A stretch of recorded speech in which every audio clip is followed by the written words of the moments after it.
The pandemic has proven to be a seismic shock for industries, businesses and workers. Retail, hospitality and aviation sectors have been upended. Millions around the world have lost their jobs. Many workers were banished from the office to work remotely from home.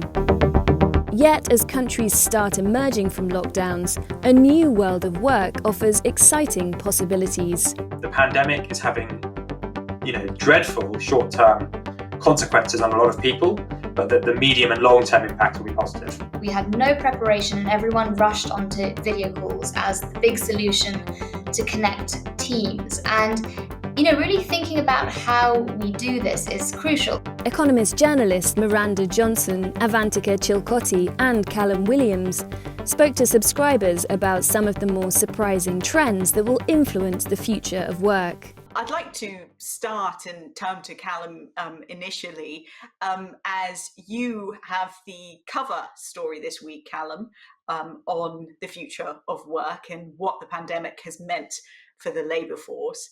I wondered if you could tell us a little bit about the process of writing your special report. I mean, an enormous amount of work goes into them. And if you could tell us what your quite optimistic conclusions were. I guess it might be helpful just to explain what a special report is for people who are not necessarily familiar with how The Economist works. This is really when we think there's an issue that is deserving of a really in-depth discussion. And there aren't that many issues that fall into that category. So in the past, we've done stuff on, Donald Trump's presidency, housing, international banking, that kind of thing. And it seemed to us that the future of work is, again, one of those very important issues that people are very interested to learn about the short and medium and long-term consequences of the pandemic. So that's what the special report is. It's about 10 pages long. And really the idea of the report is to examine the impact of the pandemic on all sorts of things to do with the world of work. So that goes from the quality of management to the prospects for unemployment, to the prospects for people on the lowest wages, to the role that central banks play, to the role that governments play, and also the sort of cultural and socio-political elements that are involved with the world of work as well. And the sort of one-line summary of the report, which I guess we'll be discussing in more detail over the next hour or so, is that things are a lot better than you think they are. The argument of the report is that the pandemic is having, dreadful short-term consequences on a lot of people, but that the medium and long-term impact will be positive. That's fantastic. And as I understand it, you view the pandemic as actually accelerating progress in the labour market. In some respects, I mean, the notion that the pandemic has accelerated pre-existing trends is one of the sort of cliches of the past year. In some respects, that is true. So I think one crucial aspect in which that's true is what you saw before the pandemic was a realization among policymakers that having a sort of world in which unemployment was very low, in which employment was high, and which wages were growing robustly was something that was really, really important to aspire to. Now, I think to many people that may seem self-evident, but that wasn't always the case. Policymakers can prioritize other things, such as reducing the debt, which is what they certainly were doing in the early 2010s, or controlling inflation, which is what they were doing in the 1980s and 1990s. The pandemic has accelerated that particular trend, but it's also caused a number of structural breaks rather than accelerated trends. So, the idea of working from home, for instance, is not really an acceleration of a pre-existing trend. It's a radical rupture. The US went from about 5% of working hours being done at home just before the pandemic to 60% being done at home in May of last year. So there's a mixture of accelerated trends, but then also structural breaks. Fascinating. Are furlough schemes masking problems? Are they painting a rosier picture than we might have otherwise? I would say sort of yes and no. So furlough schemes have been used in quite a few countries, particularly Europe, but also in Australia, whose furlough scheme ended a few days ago. And Japan has also used a furlough scheme. There's a few concerns about furlough schemes, which which may seem surprising, because on the one hand, who can argue with the idea of preserving people's jobs? One concern is that they are masking a rise in unemployment. So if you look at the UK, for example, the unemployment rate hasn't really changed over the past year. And that's very surprising, given that the economy has gone into a very deep recession. Normally, a very deep recession would mean a very sharp rise in unemployment. But the way the statistics are calculated says that somebody on furlough is officially counted as employed, even though they're actually not. They could be doing no work at all. So that's sort of one concern. The report kind of explains that concern doesn't really matter all that much in the grand scheme of things. I think the bigger concern with furlough schemes, and this is something that I think is more valid, is that what they do is, if they're in place for a very long time, so I mean, it's a subjective judgment what's a very long time, but certainly a year would seem like a very long time, and they've been in place for over a year in lots of countries now. What they do is they sort of prevent the reallocation of workers and people from sort of dying sectors to up and coming ones. The US is a very interesting counterexample, because the US doesn't really have a furlough scheme, never really did. And what you've seen in the US is an amazing movement of workers from industries that are struggling, so think of industries like hospitality, leisure, that kind of thing, to more up and coming industries. Just to pick one example, things like online delivery has really exploded over the past year, as you would imagine. And that's one reason why the US labor market now has recovered far faster than people had expected, because people have quite quickly moved from one sector to another. The problem, as it were, with furlough schemes is that it does impede that process. And so, particularly in places like Europe and the UK, or the European Union and the UK, the concern coming out of the pandemic is you're going to have a number of people that are, as it were, trapped in jobs that are not really viable. So that's the more long-term concern. I don't think it's a major problem long term, but I think probably, given the length of the pandemic, the US response, which was basically, rather than protect jobs, you protect people's incomes. That probably, given the pandemic has lasted this long, is all things considered the preferable policy response. Fantastic. I sort of want to pick up two things from what you said there, if possible. The first is about that shift of people from, say, older industries to up and coming ones. And this is actually a question that's kind of coming through, I can see in Q&A and elsewhere, but is that going to exacerbate existing inequalities between people doing sort of different types of work? I think Bartleby has referred to this as those who work on Slack versus those who take up Slack. And the wording of a particular question we've had through is, temporary employees and permanent employees are treated differently. How will their work and future change after coronavirus? So sort of inequalities, how do you see that playing out? So, I mean, in the short term, there is no doubt that the pandemic has been very bad for all sorts of inequalities. I mean, two particular types of inequality stand out. One is who's lost their job in the past year. That has been concentrated heavily among people of lower incomes. It was also true, although it's no longer true, that women have lost jobs, certainly in America, in far greater numbers. That is fortunately no longer the case.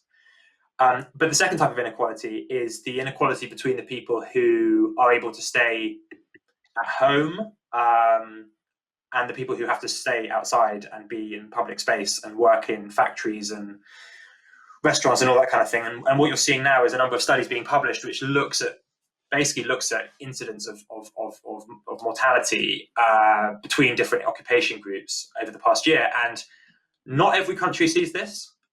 Sweden hasn't seen this, for example, but most countries, there is a very clear gradient in sort of occupational specific mortality due to COVID. So for instance, in California, over the past year, the working age population as a whole saw a rise in mortality of about 20%, which is pretty high. But among bakers and line cooks in restaurants, that went to sort of 50, 60%. In terms of the long-term impact on inequality, that's hard to be sure about at this point. What I would say, though, is that, as I said before, policymakers are very, very keen on getting unemployment down as fast as they can.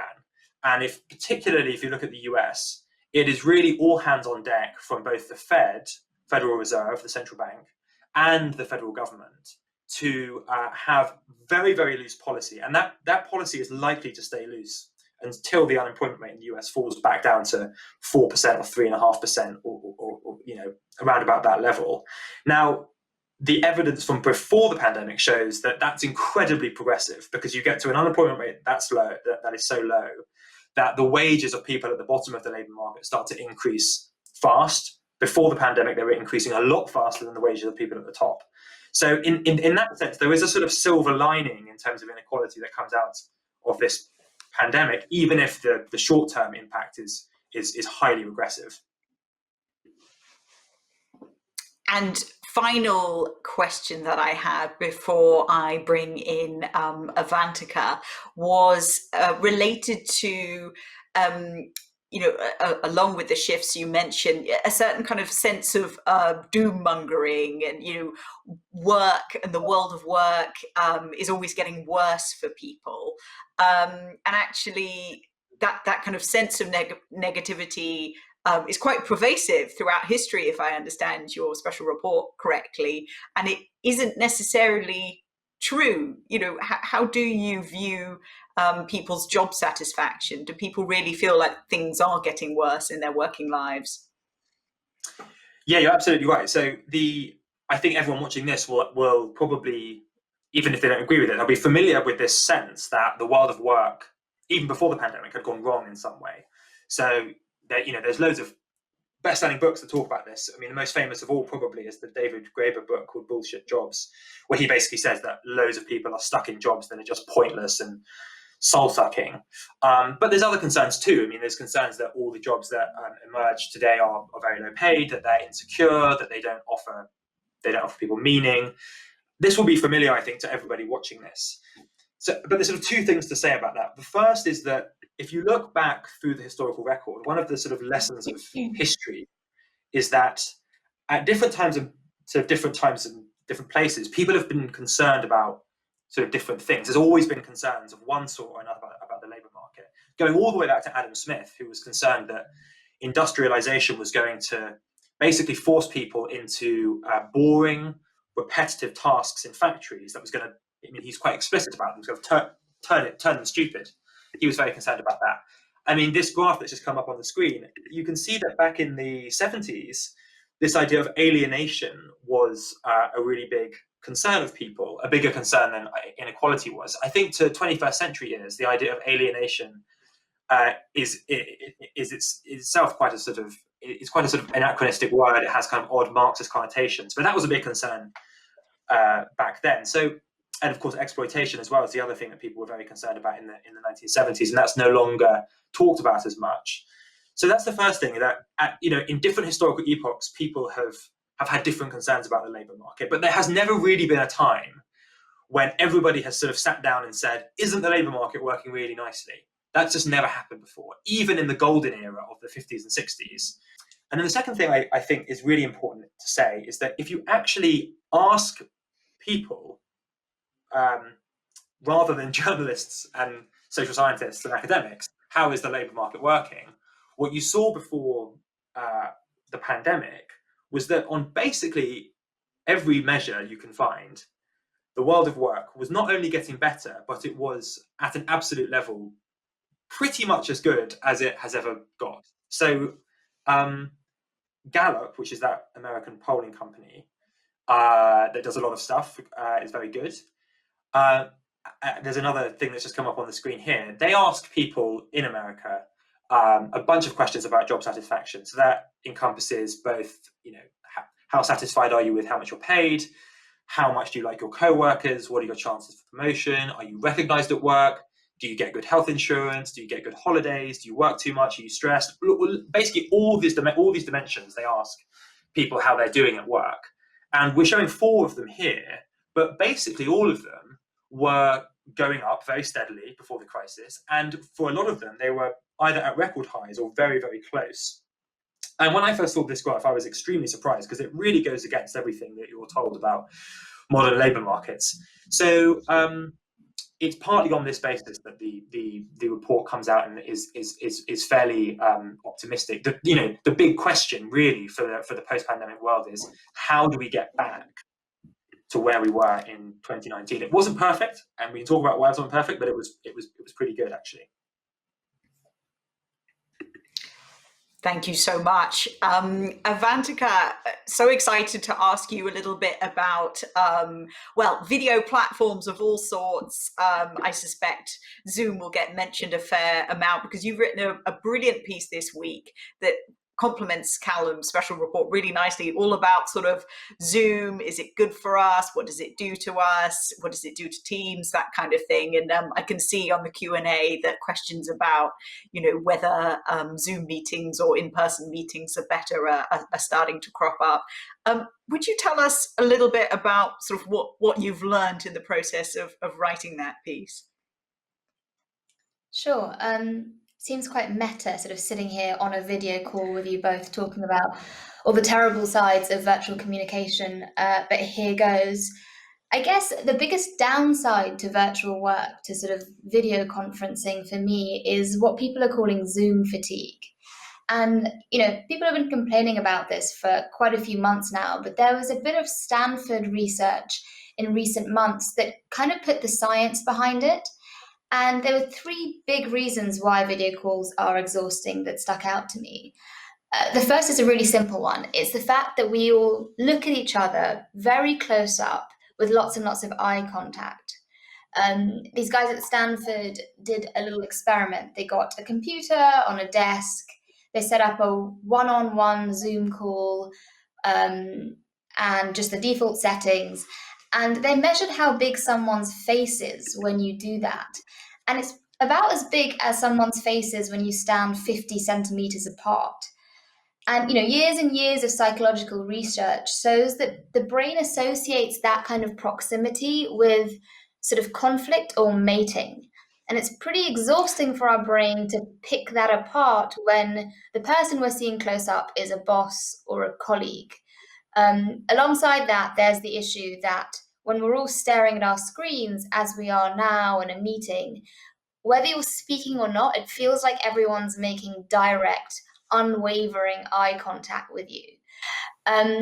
Just to remind you how much human beings hate that, think of the last time you were in a really packed elevator.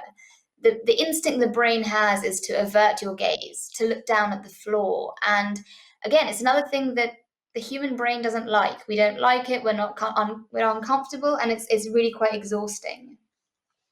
The second thing that I think is incredibly tiring and negative about video calls is the fact that they just cut out really important social cues. So right now, you can't tell exactly how I'm fidgeting with my hands. I can't tell when Callum's eye flickers to the left what he's looking at. Is he looking at Miranda? I don't know. And on a video call, our brain is sort of on overdrive. They call it cognitive load, where it's trying to both read whatever scraps of nonverbal communication we're getting and also sort of make up for that we can't send out ourselves. So one bit of research I found quite funny was that we all speak 15% louder on average on a video call than we do in person. This is all much trickier when connections aren't great, which happens quite often, especially internationally. And the research showed that even with a delay of 1.2 seconds, which, we're very unlikely to notice actually, participants in a meeting see each other as less friendly, less attentive, less conscientious. And again, we're not really communicating ourselves, and we're not saying what we want to say perfectly. It's easy to be gloomy. In the vein of Callum's piece, trying to be optimistic, there are some pros to this. The biggest pro is just the fact that it works. Virtual work works. What we've seen in the last year is that if you let people be at home, phones, laptops, internet, they don't just sit and watch Netflix. There's loads of research, particularly some stuff from Harvard Business School, showing that we did more meetings, a few months into the pandemic than we were doing in person pre-pandemic. We're working longer hours, where I'm not sure it's a good sign of productivity, but we're sending more emails. There's also the fact that this is, good for planet Earth. It's hard to measure stuff like equipment, travel costs, etc. But in general, it's about 7% of the energy you need to have an in-person meeting that goes into a virtual meeting. So, if it works and it saves the planet, it can't be bad. And, just sort of practically, we can think a bit about what video conferencing enables. The fact that we have so many people who can be part of this conversation is pretty incredible. The fact that lots of people with childcare duties, people who can't afford to live near the office, they're able to work from home. Just what video conferencing and virtual work enables is pretty incredible to me. We've got a great question through here from Mark, which might actually lead to a kind of different responses from each of you. But Mark says that during COVID, interviews have taken place over Zoom and video calls. Do you think this makes companies less discriminatory than interviewing in person? I mean, it's quite a tricky question to answer, but are there groups or people who are disadvantaged actually by video conferencing platforms, do you think, Avantika? And then Callum, I'd love to talk to you a little bit about retention, but Avantika, what do you think initially? As someone who interviewed for my job remotely, I really liked it. And I think the thing that I find interesting in the question of sort of discrimination is the place of women. And again, annoying answer, but it goes both ways. Normally my big question is, women, are they listened to? Are they interrupted? Are they discriminated against? And there's some research. There was a big survey of women engineers, women who work in technology. And a large number of them said that they were ignored and interrupted much more on video calls rather than in person. But on the other hand, a lot of sources that I speak to, and I feel this myself, say that because we're behind a screen, there's a lot of characteristics that people can't discriminate by. So you've got no idea how tall I am, whether I'm wearing trousers or a skirt, and a lot of things that I think especially women have to worry about going into an interview, what they'll be assessed by. Actually video conferences just hide all of that away. Callum, I wanted to ask you just briefly about whether it's actually become easier to interview for jobs now in the pandemic because you don't have to kind of sneak off, take half a day off work to go and talk to a new company. Is that showing up in the figures? Is that, one possible tiny reason why we've seen, such a rebound when it comes to the labour market? It's actually easier for people to kind of put themselves forward for new jobs. It's hard to see that in the data, or rather it's hard to isolate the impact of video conferencing on allowing people to move from one job to another. I mean, what is interesting though, I'll take a step back actually. What I do think is the case is that technology writ large is enabling that. So if you look at the data on the sort of share of people who are quitting their job and going somewhere else in the US, that's actually pretty high at the moment. We've already talked about the question of reallocation, people leaving one job or industry and surprisingly quickly finding another one. And I think what that is being helped by is technology. So video conferencing perhaps, but also these job platforms and other forms of sort of matching technology, matching someone looking for a job with a company that's looking to hire someone. These have spread really, really quickly. And they're now totally mainstream. Companies like Indeed, for instance, they are used by loads and loads of people. The sort of odd thing is that there hasn't been a whole lot of research on this, so no one really knows quite how much of an impact it's having. But my sort of personal theory, which I think is borne out by the data and also by what limited evidence there is that this is really, really important, and one of the main reasons actually why, particularly in the US where these job platforms are so popular, the bounce back has been so fast. Fantastic. There is a question from Roger, which maybe Avantika, you'll have some thoughts on, which is, has there been any research on how trust in working relationships changes in a working from home scenario? I mean, I'm wondering if this relates back to what you were saying, Avantika, about people not being able to see your hands, seeing if you're fidgeting or not. Those non-verbal cues do actually possibly affect trust. Do you think that's plausible? Yeah, so I don't know of any academic research, sort of, experiments being done on this, but I was chatting to a professor at Oxford who teaches at the business school, and he teaches negotiation. And for that, the first thing you need to get talks going is, of course, trust. And he said that the problem with not having social cues is that people can't read one another's emotions very well, and you tend to get a lot more frustration. If I'm dealing with email and video call, every flicker of the eye makes me insecure. If I send you an email suggesting a solution and you take a couple of hours to reply, I can get a bit paranoid. And what he said he found very anecdotally, but just in the virtual negotiations that he was sort of watching over and teaching, was that a lot more of these talks just, they hit a wall. People give up. And the other thing with this, alongside it's being harder to build up trust without social cues, it's also much easier just to end a relationship. You can just exit a negotiation. There's no shame. It's not like you had dinner with this person the night before and you're going to have to explain this frustration. So I definitely think, again, I don't know about research, but there's definitely evidence that a lack of nonverbal communication does not help in building trust and reading emotions. That's very interesting, actually, because I was at the COP21 climate talks a few years ago, and as with many negotiations involving multiple countries and complex topics, these talks were going late into the night, and to your point, that sense of camaraderie was built up around it being 4 o'clock in the morning, everyone being in the room, and a real sense of purpose around putting out the Paris Agreement and kind of getting that over the line. So it's interesting. I mean, I think we're still waiting to see whether the climate talks towards the end of the year take place in person or more in a hybrid model, but it's possible that that will affect their outcomes. A few questions coming through on management and how to be a manager,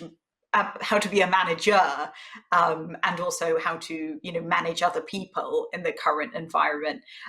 You considered this a bit in your special report, Callum. Perhaps you can explain some of the things you looked into. So the sort of surprise of looking at how managers have responded to the pandemic is actually that management quality has improved quite a lot. And that, I mean, I found that pretty surprising, because obviously everything is in flux and everyone's kind of doing their best and people are working in suboptimal environments and everyone's stressed out and all that sort of stuff. But what you see, so there's a bit of interesting research from some people at MIT, which looks at a company called Glassdoor, which is a sort of, I'm sure loads of people who are watching this are familiar with it, kind of gives people the opportunity of giving ratings for their employer. And what you see during the pandemic, when the pandemic hits, is that the sort of ratings of employee engagement, satisfaction, that sort of thing, they leap upwards. There are other data sets on employee engagement and satisfaction which show very, very similar trends. So people are basically saying, my manager has got better, is communicating better with me, is more transparent, I understand what he or she requires, that kind of thing. So part of the report sort of tries to explain what's going on. And I think there's sort of two things that have happened, both of which are good for people who have managers. One is basically that the process of shifting from a kind of, in Marxist terms, a sphere of production, i.e. an office, to a sphere of reproduction, the domestic sphere, is actually good for fostering sort of productive management relationships. Because I think even the sort of most hard-nosed manager will struggle to remain totally hard-nosed when they're looking at someone on a video call and they can see that their employees have got their kids behind them, there's laundry in the background, there's a cat running across the kitchen table, all this kind of stuff. And there's some evidence, certainly from the sort of workplace coaches that I've spoken to, that has helped to kind of soften managers, humanize them, and make them think more about the well-being of their workers, which is good. And then the second thing is to do with communication. I think the sort of argument is that when everybody was in an office, a manager could kind of get away with being a poor communicator because, as long as one person knew about something, then you could kind of assume that by osmosis, everyone else would find out eventually because they're all stuck together in an office. Whereas when everyone's at home, you have to be, as a manager, you have to be very intentional about communicating stuff and very clear, because you are the sole channel of communication between you and your workers, basically. And so that's I think another reason why by managers have become more transparent and more communicative. And I mean, clearly this has not happened with everyone. Some managers have adjusted to this really badly. That's pretty obvious. But on the whole, actually, it's been pretty good.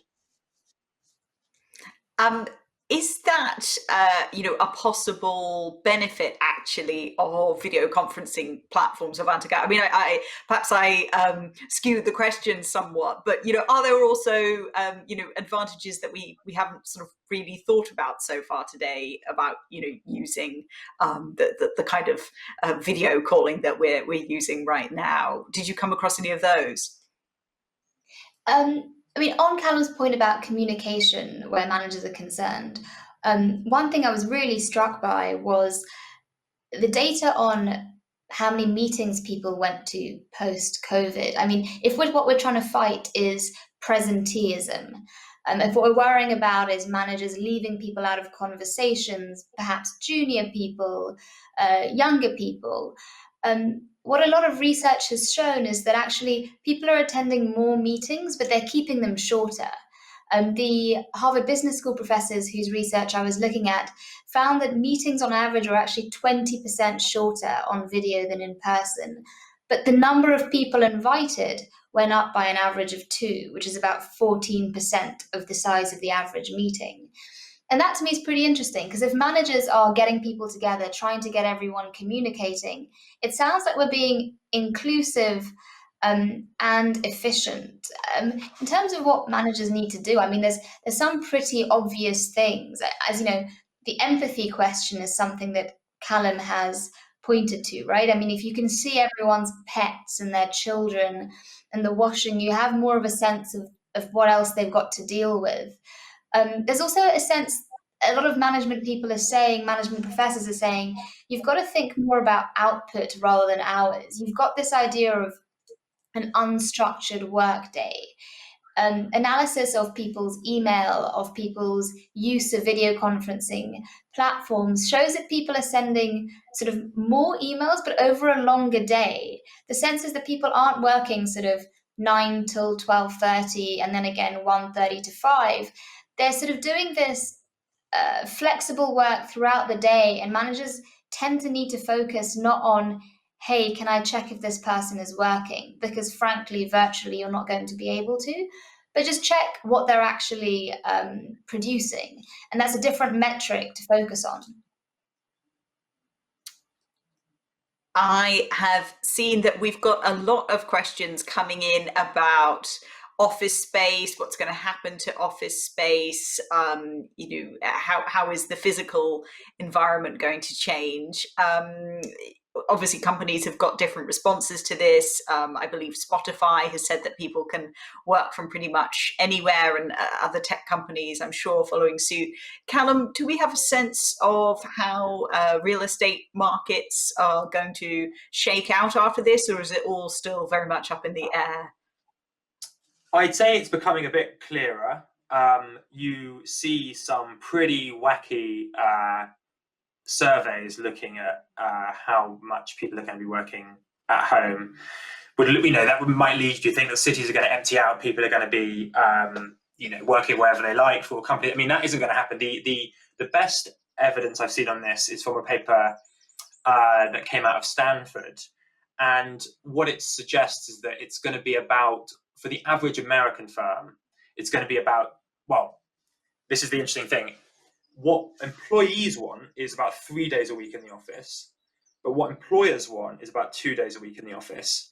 So there is a bargain to be had, and they are going to have to meet in the middle somewhere. So it's going to be between 2 and 3 days. I don't think this is going to, as a result, have sort of massive implications for kind of commercial real estate in cities.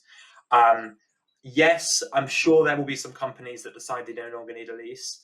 I think there will also be more offices that move to the suburbs where land is cheaper. I mean, if you look at the sort of big office companies, they are now very interested in opening office space in the suburbs because it's sort of nearer to people's houses and that kind of thing.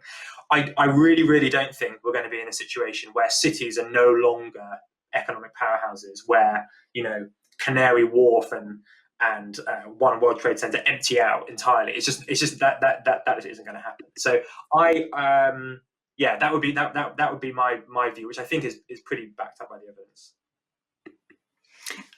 Avantika, you've been able to travel very, very carefully and responsibly during the pandemic for reporting. I mean, have places that you've visited felt noticeably emptier when you've been in urban centres? I mean, sort of how global is this phenomenon? I might have a strange lens on it because the places I've spent most time are Lusaka and Nairobi. And there, so much happens outdoors. I guess it's also a question of affordability, and it's a bit of an indulgence. It's a real luxury that we can worry about these things. And there, things feel pretty normal. When I've been in Europe, I mean, I'm in Germany at the moment. I mean, offices are pretty empty. Restaurants obviously closed. Streets, frankly, quite empty. I think, speaking to Callum's point of this 2 to 3 days question, I mean, even within our office, we have to sign up, obviously, for space, for a desk, to keep everything safe. And the question is, which 2 days? I just suspect everybody's going to want to come in on a Monday and a Friday, and then you get these new sort of pressures on space. Also thinking a bit about what people want from their space when they go back in. And this is something that technology companies are already working on. If we're headed for a hybrid workplace where some people come in and some people don't, it's worth thinking about who's coming in and who's not, because I suspect that it's going to be sort of people who have caregiving duties, people who are doing more parenting, people who can't afford to live near the city centre, who opt to stay at home. And, how do you include them when you have 8 people in a meeting who are actually in the office in a room together and 2 who are joining virtually? And, speaking to a lot of the tech companies, sort of Zoom, BlueJeans, Microsoft, they're doing a lot of work to try and even things out, to even sort of level the playing field. One thing I was really interested in was Zoom has this Zoom Rooms unit, which is basically technology for physical conference rooms. And I mean, I'm sure everyone on this panel will remember that feeling of being in a conference room around a big table and one person who's remote being on a huge screen really large. And it feels sort of Dr. Evil and Austin Powers, and it's totally unnatural. And there are ways around this. And Zoom's been creating this technology where you have cameras in an office. They sort of find the people's faces, they put them together into a grid for the people at home to look at them just as we look at each other in a Zoom meeting now. They're doing things worrying about what these buildings will look like. They've got virtual receptionists. They've got, before I come into a conference room, I can count how many people are already in the conference room, because likely for a long time, people will be worried about germs. They will be worried about being in a crowd. They're doing things on this Zoom Rooms sort of platform, like giving people a lot more information about how clean the air quality in a conference room is, temperature, things like that. So I think it's not just a question of, where does office space go, but actually what it looks like, how we use technology even in the office.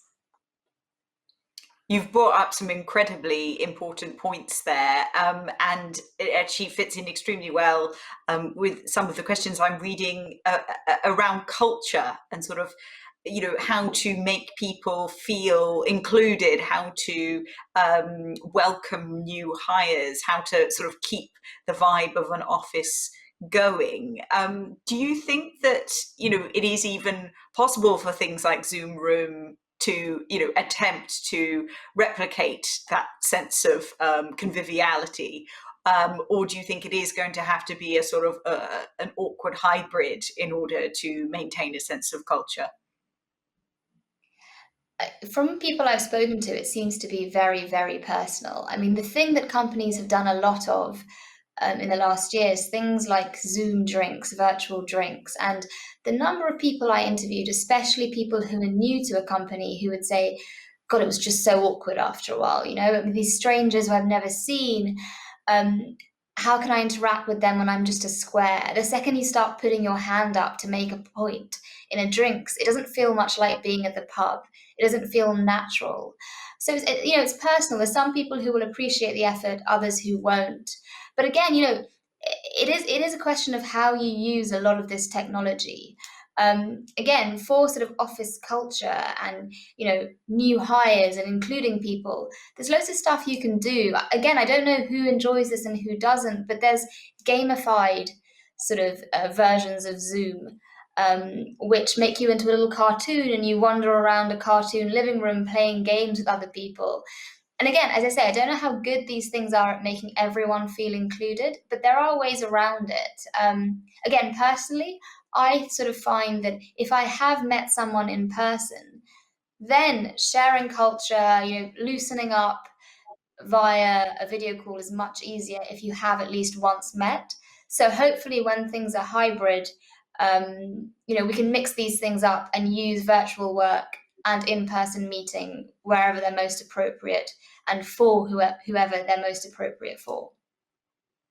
Perhaps this is a good moment to explain why we decided not to do a separate Q&A section of Antika, and sort of why we thought best to pepper questions throughout.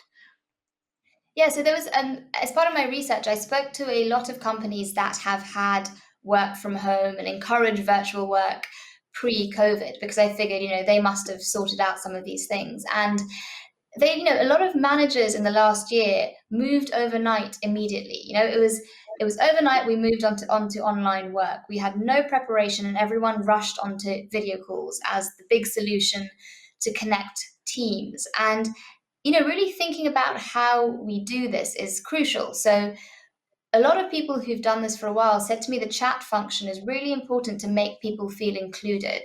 If you have a special Q&A section at the end, it doesn't let people feel like they're really contributing to the discussion.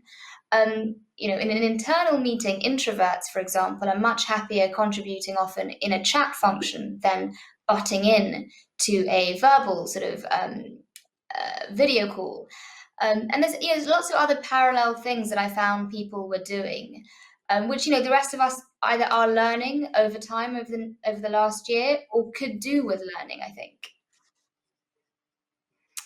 I've got a big question that I'm hoping you will enjoy, Callum, from Sarah, which was, what will happen to productivity in the post-pandemic world? Just a small question for you there. Good question. So, obviously, no one knows for sure, but so productivity is for people who don't know, is kind of the root of all improvements in living standards or in incomes growing.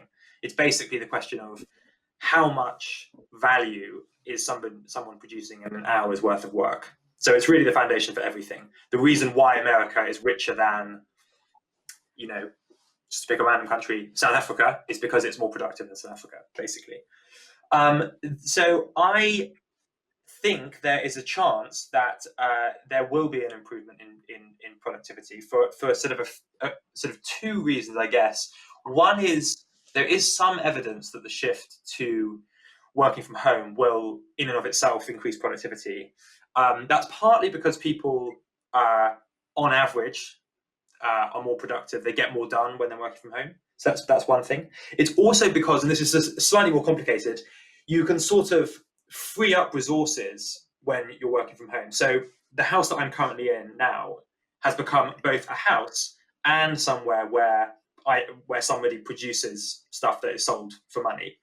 And that frees up space in other places that was previously used for that to be used for something else. So there's that sort of effect as well. The second thing is to do with, and this is not so much related to the future of work as it is related to science. I think what the pandemic has shown pretty obviously, I don't need to explain why, is the value of science, particularly when it's well funded and can be deployed rapidly. And so what you're seeing now from governments is a feeling that they need to do more to promote science. This is particularly true of Joe Biden, but it's also true in other countries. It's definitely true in the UK, for instance. And this is a whole separate discussion, but there is at least a plausible argument that government support for science in the 1950s and 60s was one of the reasons why the 1950s and 60s saw such rapid improvements in productivity. So I think that's another reason to be sort of pretty optimistic on productivity. I'm going to bring in automation and other technologies, AI, at this moment. Obviously, there's we kind of referred to the doomsayers earlier, and there are those who are pessimistic about the effect of automation on jobs. How do you see those technologies affecting the future of work and working habits, say in the next couple of decades?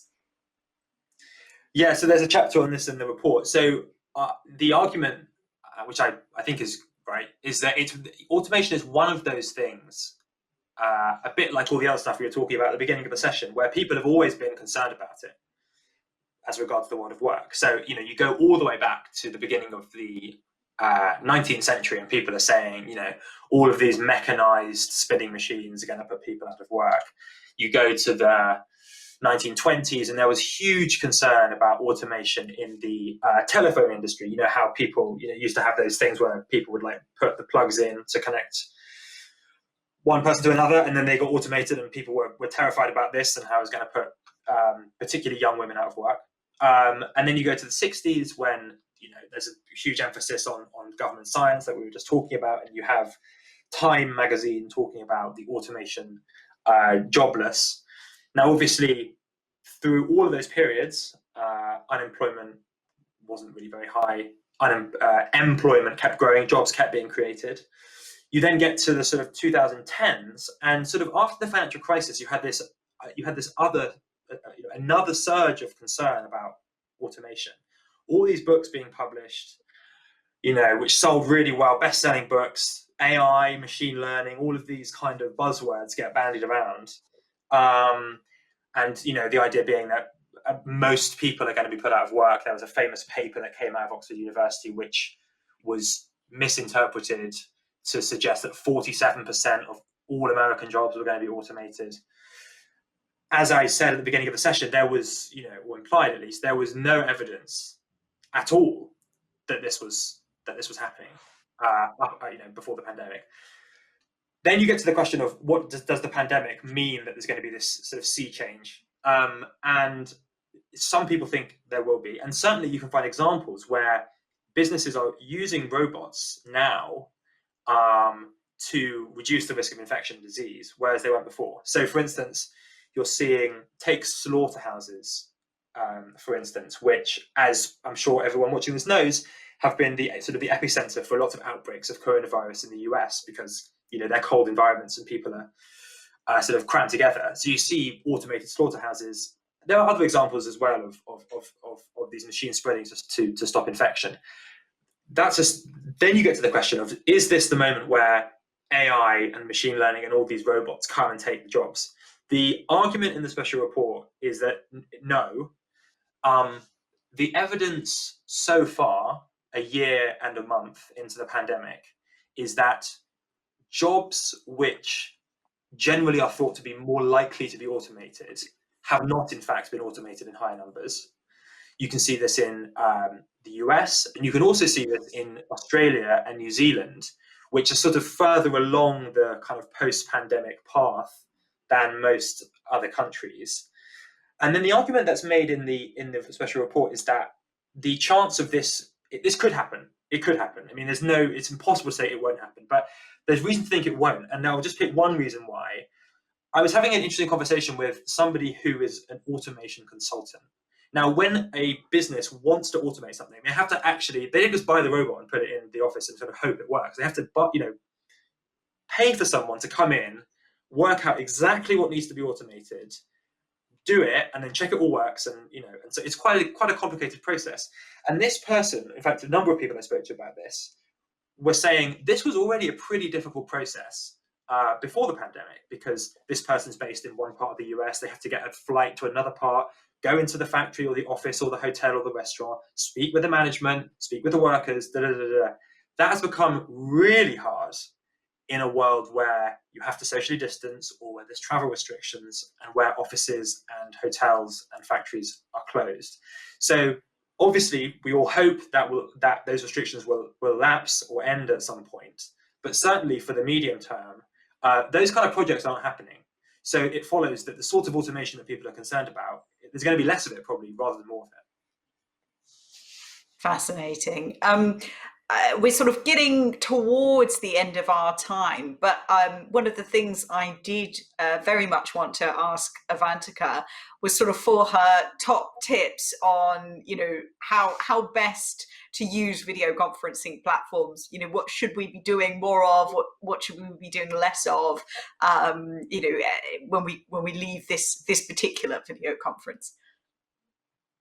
Yeah, one thing I will say is, maybe don't look up video conferencing research, because it just makes you incredibly self-conscious and overthink everything. Even the guys who did the Stanford research on Zoom fatigue said that in the process of doing the research, they changed how they worked and picked it apart so much it was sort of maddening. One thing that they interestingly did was start asking themselves, does everything need to be a video call? And I've certainly found this in the last year. The number of people who I used to speak to over the phone, who now, the second we organize a meeting with a Google Calendar invite, send a Zoom invite. And I wonder, do we really need a video for this? And thinking about whether you need that added toll to your brain for that half hour, for that hour, whatever it might be. In doing the research, I've actually fiddled around with tech a lot more. So, it is possible to make other people's faces smaller on a screen. It is possible to hide your own face, so you're not looking at your own wrinkles half the time. One of the people I spoke to I found most interesting was the chief information officer at Zoom. And he told me a bit about his workday. His view was, if you're exhausted at the end of 8 hours of back-to-back video calls, sitting on the same chair in front of the same desk, whose fault is that? And what he does, for example, is he starts and ends his workday with, in lieu of a commute, he walks his dog. He also has a habit of, when he's on the move or he's speaking to a colleague who he knows well, he'll often just do an audio only call. He organizes all of his meetings for either 25 minutes or 55 minutes, giving both himself and his team a little break between meetings, so they're not just going back to back. A lot of this is incredibly sort of pedestrian. It makes perfect sense. It's not particularly complicated. There's these really simple things you can do to make your whole day much less exhausting. And Callum, sort of your conclusion that, is it virtual work here to stay? We should all, take on board Avantika's points, because, we're going to need them in the coming years. Definitely take on all of Avantika's points. They're all very sound. No, that's fantastic. And I sort of, even at The Economist, everything has gone online. We've been producing the paper remotely and arguing about, what to put on the cover on, large video calls ourselves, and, making full use of the raise your hand button. Apparently, I think there was some sort of internet sort of commentary on that found it quite civilized, that we all sit there with our kind of, hands raised to, argue fundamental points about the state of economics. But anyway, Avantika and Callum, I'm so grateful to you both for taking the time to sit in front of a camera for an hour. Hopefully you can turn them off for the rest of the day now. Thank you so much for watching this event. To find out more about our upcoming webinars, please click the link at the bottom of this page. You can also find recordings of our previous sessions, including one on how we do our data journalism, and another, a conversation between Zanny Minton-Beddoes, our editor-in-chief, and Christine Lagarde, President of the European Central Bank. See you next time.